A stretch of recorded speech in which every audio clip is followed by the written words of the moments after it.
കീം എഴുതുന്ന എല്ലാ കുട്ടികൾക്കും എജുപോഡിന്റെ വക ഒരു കിഡിലൻ ഗിഫ്റ്റാണ്. കഴിഞ്ഞ 5 വർഷത്തെ PYQs നമ്മൾ നിങ്ങൾക്ക് വേണ്ടി പബ്ലിക്കായിട്ട് ഡിസ്കസ് ചെയ്യാൻ പോവുകയാണ്.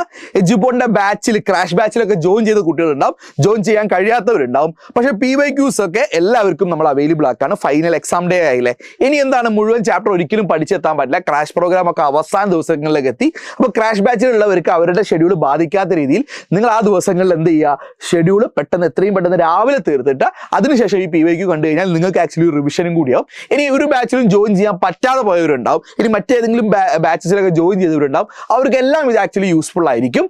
PYQs നമ്മൾ എന്ത് ചെയ്യുന്നു, പല സെക്ഷൻസ് ആയിട്ട് നമ്മൾ കൃത്യമായി ഡിസ്കസ് ചെയ്യാൻ പോവുകയാണ്. അപ്പോൾ ഒരു കാര്യം കൂടി, നമ്മുടെ കീമിന്റെ എക്സ്ക്ലൂസീവ് ആയിട്ട് ഒരു കമ്മ്യൂണിറ്റി നമ്മൾ ഉണ്ടാക്കിയിട്ടുണ്ട്. അതിന്റെ ലിങ്ക് ഞാൻ താഴെ കൊടുത്തിട്ടുണ്ട്.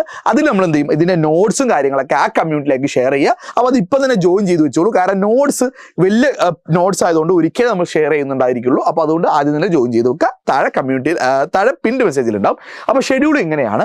ഏപ്രിൽ 11 നമ്മൾ സ്റ്റാർട്ട് ചെയ്യുമ്പോൾ നമ്മൾ ഫിസിക്സിന്റെ പാർട്ട് 1 ഡിസ്കസ് ചെയ്യുന്നത്. രാത്രി 7 മണിക്കായിരിക്കും.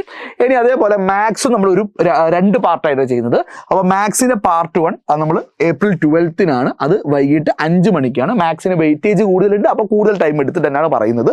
ഇനി കെമിസ്ട്രിയുടെ കേസിൽ ഏപ്രിൽ 13 നമ്മൾ 2 സെഷനായിട്ട് 2 പാർട്ടാണ് ചെയ്യുന്നത്, പക്ഷേ സെയിം ഡേ ആണ്. ഓർഗാനിക് കെമിസ്ട്രി നമ്മൾ എന്ത് ചെയ്യുന്നു, 2 മണിക്ക് സ്റ്റാർട്ട് ചെയ്യുന്നു. അതേപോലെ ഫിസിക്കലും ഇനോർഗാനിക്കും നമ്മൾ 7 മണിക്കാണ് സ്റ്റാർട്ട് ചെയ്യുന്നത് കേട്ടോ. ഇനി അതേപോലെ ഏപ്രിൽ 14 15 മാത്സിന്റെയും ഫിസിക്സിന്റെയും പാർട്ട് 2 2 മണിക്കും 5 മണിക്കും ഉണ്ടായിരിക്കും. എൻ്റെ എക്സാം തുടങ്ങുന്നതിന്റെ ഫൈനൽ ഡേ അല്ലെ, ബേസിക്കലി പല ദിവസങ്ങളിൽ പല സെഷൻസ് ആയിട്ടാണ് എക്സാം. അപ്പോൾ നമ്മൾ ഏപ്രിൽ 16 എന്ത് ചെയ്യുന്നു, ഓൾ സബ്ജക്ട്സിന്റെ ഒരു ക്വസ്റ്റ്യൻ മാരത്തോൺ നമ്മൾ രാവിലെ 9 മണി തൊട്ട് രാത്രി വരെ നമ്മൾ ഡിസ്കസ് ചെയ്യുന്നു. അപ്പോൾ അതിൽ ഒരുപാട് ക്വസ്റ്റ്യൻസ് നമ്മൾ എല്ലാ ചാപ്റ്ററിനുമായിട്ട് നമ്മൾ എന്ത് ചെയ്യുന്നു, ഫിസിക്സ് കെമിസ്ട്രി മാത്സിൽ ഡിസ്കസ് ചെയ്യുന്നതായിരിക്കും. അപ്പോൾ ഫ്രണ്ട്സിനൊക്കെ നിങ്ങൾ ഷെയർ ചെയ്യുക. അപ്പോൾ ഇതിന്റെ നോട്ട്സ് ആക്ച്വലി ഞങ്ങൾ വിചാരിക്കുന്നത് ലൈവിന് മുമ്പ് തന്നെ ഷെയർ ചെയ്ത് കഴിഞ്ഞാൽ നിങ്ങൾക്ക് യൂസ്ഫുൾ ആവുമെന്ന് പ്രതീക്ഷിക്കുന്നുണ്ട്. അപ്പോൾ അത് കമ്മ്യൂണിറ്റി നമ്മൾ ഷെയർ ചെയ്യും. അപ്പോൾ നിങ്ങൾക്ക് ആ ചോദ്യങ്ങളുടെ സംശയമുള്ള ഭാഗങ്ങൾ മാത്രം മേ ബി ലൈവിന് ശേഷം കണ്ടാലും മതി. സോ എങ്ങനെ കണ്ടാലും വേണ്ടി നിങ്ങൾ യൂസ്ഫുൾ ആക്കുക, ഫ്രണ്ട്സിന് ഷെയർ ചെയ്യുക. വളരെ യൂസ്ഫുൾ ആണെന്ന് പ്രതീക്ഷിക്കുന്നു. ഫ്രണ്ട്സിനൊക്കെ ഷെയർ ചെയ്യുക. ഫൈനൽ മൊമെന്റിൽ ഒന്നും പഠിക്കാത്തവർക്കൊക്കെ ഇത് വളരെ യൂസ്ഫുൾ ആയിരിക്കും. PYQs പഠിച്ചു കഴിഞ്ഞാൽ തന്നെ കുറേയൊക്കെ മാർക്ക് നമുക്ക് സ്കോർ ചെയ്യാൻ പറ്റും.